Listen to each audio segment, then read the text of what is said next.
Hello everyone, this is Shoaib Aftab, NEET 2020 all India rank 1। आज के इस वीडियो में मैं आपको सारे वो रिसोर्सेज और सारे वो बुक्स बताने वाला हूं जो आपको यूज करना है फॉर नीट 2025। काफी एस्पिरेंट्स जो है मेरे से पूछ रहे थे कि आप अपने रिसोर्सेज भी बता दो, तो मैं आपको अपने टाइम के रिसोर्सेज भी बताऊंगा जो मैंने 2020 के टाइम पे, जिस साल में ऑल इंडिया रैंक 1 हुआ था 720 to 720 स्कोर किया मैंने, उस टाइम पे मैंने क्या क्या रिसोर्सेज यूज की थी मैंने वो भी बताऊंगा। लेकिन इस साल में क्योंकि पेपर का पैटर्न अगर आपने नोटिस किया हो नीट 2024 में और 2020 के पेपर में थोड़े बहुत जो है चेंजेस काफी हुए हैं, तो वो सारे चेंजेस को एकोमोडेट करते हुए आपको किस टाइप के रिसोर्सेज इस टाइम पे रेलिवेंट है सारी चीज आपको बताने वाला हूं। तो चलिए यार बिना टाइम वेस्ट किए इस वीडियो को स्टार्ट करते हैं। सबसे पहले हम लोग बायोलॉजी के बारे में बात करने वाले हैं।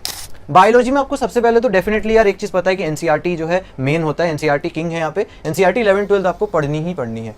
एनसीईआरटी में आपको वो ट्राई ये करना है कि एक एक जो लाइनें हैं, जो एटलीस्ट जो इंपॉर्टेंट लाइनें, वो आपको इस तरीके से याद हो जाए कि आप वो अगर क्वेश्चन में एग्जैक्टली छप के आते तो आप उसको एग्जैक्टली पहचान पाओ, और एक दो वर्ड कहीं पे अगर चेंज करता है तो वो भी आप पहचान पाओ। क्योंकि यार एग्जैक्टली नीट में यही होता है, एनसीईआरटी की लाइनें आ जाती है, एक दो वर्ड चेंज करके उसको स्टेटमेंट बेस्ड क्वेश्चन बनाया जाता है, असर्शन रीजन क्वेश्चन बनाया जाता है। तो इसलिए एनसीईआरटी की लाइनें बहुत इंपॉर्टेंट है। उसके बाद मॉड्यूल आप कर सकते हैं, आपकी कोचिंग मॉड्यूल है, लेकिन उसको डिटेल में पढ़ने की जरूरत नहीं है, और बहुत ज्यादा अगर उसमें एक्स्ट्रा दिया होता है तो वो भी पढ़ने की जरूरत नहीं है। मॉड्यूल को आपको क्यों यूज करना है, एनसीईआरटी में है ना यार कुछ चीज़ें बहुत कंसाइज तरीके से लिखी हुई, बहुत छोटे छोटे, मतलब जो है ज़्यादा एक्सप्लेनेशन नहीं दिया हुआ है। तो अगर मॉड्यूल्स के एक्सप्लेनेशन से आप उस चीज़ को समझ पा रहे हैं और आपको याद करने में मदद हो रही है तो आप उस चीज़ को पढ़ सकते हैं, ठीक है।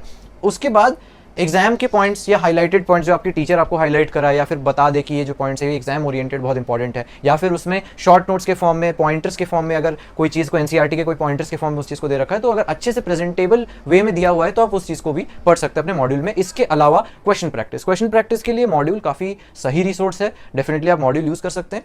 उसके अलावा कोई ऐप, पहले यार मेरे टाइम पे अच्छे ऐप्स नहीं थे, और मैंने इससे पहले बहुत सारे ऐप्स के बारे में प्रमोशन भी कर रखा है, तो बहुत सारे ऐप्स है अब तो उस ऐप के अंदर बस देख लेना, दो फीचर्स काफ़ी अच्छे हैं जो आजकल के ऐप्स में आ रहे हैं। एक तो होता है पेज वाइज क्वेश्चन फिल्टर, है ना, कि लेट से बायो की एनसीईआरटी के आपने 4 या 5 ही पेज पढ़े हैं, तो आपको वो 4 या 5 पेज के क्वेश्चन प्रैक्टिस करने, तो उसके लिए क्या है कि उन 4 या 5 पेज में से ही सवाल रहे, एग्जैक्टली आप पेजेस सिलेक्ट कर पाओ कि यहाँ पे नंबर 1 2 3 4 5 मैंने पढ़ा है, तो 1 2 3 4 5 के ही सवाल है। तो वो चीज़ बहुत अच्छी फीचर है, अगर कोई ऐप में ये है तो आप वो ऐप ले सकते हैं। और उसमें वो भी फीचर होता है हाईलाइटेड पीवाईक्यू वाला, जिसमें होता क्या है यार, एनसीईआरटी आप वहां से अगर आप पढ़ेंगे ना तो उसमें होता ये है कि कुछ कुछ एरिया जहां से प्रीवियस ईयर क्वेश्चन आ रखे वो सेक्शन हाईलाइटेड होता है। तो जैसे ही आप एनसीईआरटी पढ़ रहे हैं, आपको हाईलाइटेड एरिया दिख गया एनसीईआरटी में, उसको आपने क्लिक किया तो वो पीवाईक्यू खुल जाएगा प्रीवियस ईयर। ऐसे पढ़ सकते हो कि आपने खुद की एनसीईआरटी, बायोलॉजी एनसीईआरटी खुद से एक बार पढ़ ली, फिर आप ऐप में जाके एनसीईआरटी को फिर से पढ़ रहे हो और अपने हाईलाइटेड पीवाईक्यू सेक्शन को क्लिक किया और प्रीवियस ईयर क्वेश्चन अटेम्प्ट किया। तो काफी अच्छा जो है ये फीचर है। अगर कोई ऐप में, ऐसे बहुत सारे ऐप से मैंने खुद प्रमोट करेगा, आप वो भी ले सकते हैं। कोई बुक आप अगर चाहते हैं कि नहीं यार ऐप स्क्रीन टाइम वगैरह मेरा ज्यादा हो रहा है, तो मेरे को ऐप नहीं, मेरे को बुक बता दो, तो हाँ बुक आप प्रैक्टिस कर सकते हैं। बहुत सारे ऑप्शन है यार। तो बुक में बस एक चीज का आपको ध्यान रखना है कि अगर वो बुक में ना बहुत सारे जो न्यू पैटर्न वाले क्वेश्चन है, जैसे कि एनसीईआरटी बेस्ड स्टेटमेंट वाले क्वेश्चन, या फिर असर्शन रीजन वाले क्वेश्चन, या फिर बहुत सारे जो है डायग्राम बेस्ड क्वेश्चन, डायग्राम की लेबलिंग वाले जो क्वेश्चन होते हैं इस साल आ रखे हैं। पहले यार डायग्राम वाले इतने क्वेश्चन नहीं आते थे। फिर मैच द फॉलोइंग वाले जो क्वेश्चन होते हैं ना, तो मैच वाले क्वेश्चन हो गए। फिर मल्टीपल करेक्ट वाले क्वेश्चन, जिसमें क्या होता है कि आपको 10 ऑप्शन दे दिया, आपको बताना है कि भाई इसमें से कितने मोनोकॉट है या इसमें से कितने डाइकॉट है। तो इस टाइप से 10 ऑप्शन में से आपको 5 या 6 है, 7 है, इस टाइप से बहुत सारे क्वेश्चन आते हैं। तो इस टाइप के क्वेश्चन जो है थोड़ा डिफिकल्ट लेवल होता है, तो उस टाइप की आपको बुक प्रैक्टिस करनी होगी। सिंपल क्वेश्चन तो देखो आप कर ही रहे होगे, अपने मॉड्यूल में कर रहे होगे, फिर कोई ऐप अगर आपने ले रखा है तो उसमें कर रहे होगे। तो अभी के रिकमेंडेशंस ये है। मैंने अपने टाइम पे यार बायोलॉजी के लिए कोई अलग से रेफरेंस बुक नहीं किया था, बस जो मेरा कोचिंग मॉड्यूल है प्लस में एनसीईआरटी ही मैंने 2 चीजें की। तो आगे बढ़ने से पहले, वीडियो में आगे बढ़ने से पहले मैं आपको एक बहुत बढ़िया रिसोर्स भी रिकमेंड करना चाहूंगा, जो कि है रैंशो फ्लैश कार्ड्स। फ्लैश कार्ड्स क्या एक बहुत यूनिक कॉन्सेप्ट है जो पहले अमेरिका में चलती थी बट अब इंडिया में भी आ गई है। इस साल का जो नीट और जेईई का पेपर था उसमें से ऑलमोस्ट 95% ऑफ द जो क्वेश्चंस थे वो कहीं ना कहीं डायरेक्टली इनडायरेक्टली इन फ्लैश कार्ड से आए थे। तो ये मेरे पास जो फ्लैश कार्ड्स है, अगर आप देखेंगे तो एक तो जैसे ये केमिस्ट्री का है, बायोलॉजी का है यहाँ पे, ठीक है, बायो के अलावा इसमें फिजिक्स के भी हैं, तो 2 बायोलॉजी के और फिजिक्स और केमिस्ट्री के यहाँ पे पूरे के पूरे फ्लैश कार्ड्स है। मेजॉरिटी स्टूडेंट्स को जो प्रॉब्लम आती है वो यार याद करने में आती है कि यार कॉन्सेप्ट कैसे याद करें, फॉर्मूले कैसे याद करें, तो उस चीज के लिए काफी बढ़िया रिसोर्स है। तो यार ये बेसिकली अल्ट्रा शॉर्ट नोट्स होते हैं, जैसे कि अगर आप देखोगे तो फिजिक्स के इसमें जितने भी इंपॉर्टेंट फॉर्मूले हैं, टिप्स है, ट्रिक्स है, सब कुछ जो है इन फ्लैश कार्ड्स के अंदर जो है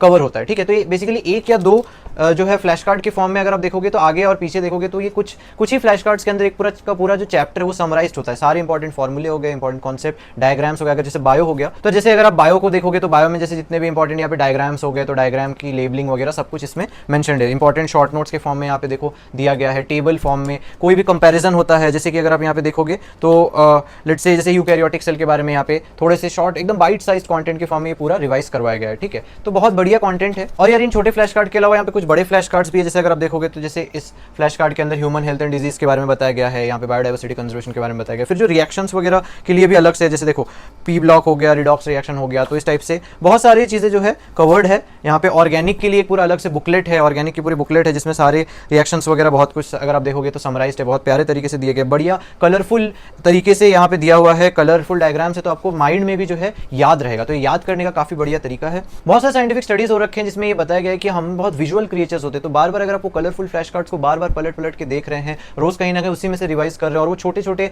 जो है बाइट साइज के अंदर उसमें सबको आपको समराइज फॉर्म में मिल रहा है, तो डेफिनेटली बढ़िया तरीका है रिविजन करने का। बहुत एक्सपीरियंस फैकल्टी ने जो है ये मिलकर ये पूरा फ्लैश कार्ड जो है डिजाइन किया है। मेजॉरिटी ऑफ जो एडटेक स्टार्टअप्स है वो भी अब इन फ्लैश कार्ड्स को रिकमेंड कर रहे हैं। मोस्ट इंपॉर्टेंटली यार ये जो पीवाईक्यूज हैं जो रिकमेंड किए जाते हैं करने के लिए, तो पीवाईक्यू बेस्ड टॉपिक्स भी सारे इसमें कवर्ड है। जैसे अगर आप मेरे हाथ में ये पहला जो फ्लैश कार्ड जो मेरे को दिख रहा है जिसमें GPP minus R equal to NPP, साल सवाल आया था, ऑल्दो थोड़ा कंट्रोवर्शियल था, बोनस जाएगा मोस्ट प्रोबेबली, बट देख रहे हो आपकी मोस्टली प्रीवियस ईयर क्वेश्चंस भी जो है इसमें कवर्ड है और बिल्कुल नए लेटेस्ट सिलेबस के अकॉर्डिंग है, जो अभी के एनटीए के रिवाइज सिलेबस के अकॉर्डिंग आया हुआ है। तो नीचे में डिस्क्रिप्शन पे सारी लिंक्स वगैरह डाल दूंगा। अमेजॉन पे अवेलेबल है, फ्लिपकार्ट पे अवेलेबल है, तो आप कोई भी लिंक को क्लिक कर सकते हैं। फ्लैश कार्ड्स जैसे गो टू रिसोर्स, जो स्टूडेंट्स में गो टू रिसोर्स बन गया, उस चीज को चेकआउट करना मत भूलना। अब आगे बढ़ते हैं हमारे वीडियो की तरफ। तो अब मैं आता हूं नेक्स्ट फिजिक्स पे। फिजिक्स पे यार देखो क्या क्या हमें करना है। एक तो एनसीईआरटी फिजिक्स हमें करनी है 11th और 12th दोनों की, क्योंकि इस साल से अगर आप ट्रेंड नोटिस करोगे तो फिजिक्स में बहुत ज्यादा जो क्वेश्चंस आ रहे हैं डायरेक्टली एनसीईआरटी से उठ के स्टेटमेंट बेस्ड असर्शन रीजन वाले, यानी थ्योरेटिकल क्वेश्चंस बहुत आ रहे हैं। तो थ्योरी भी हमें करनी है,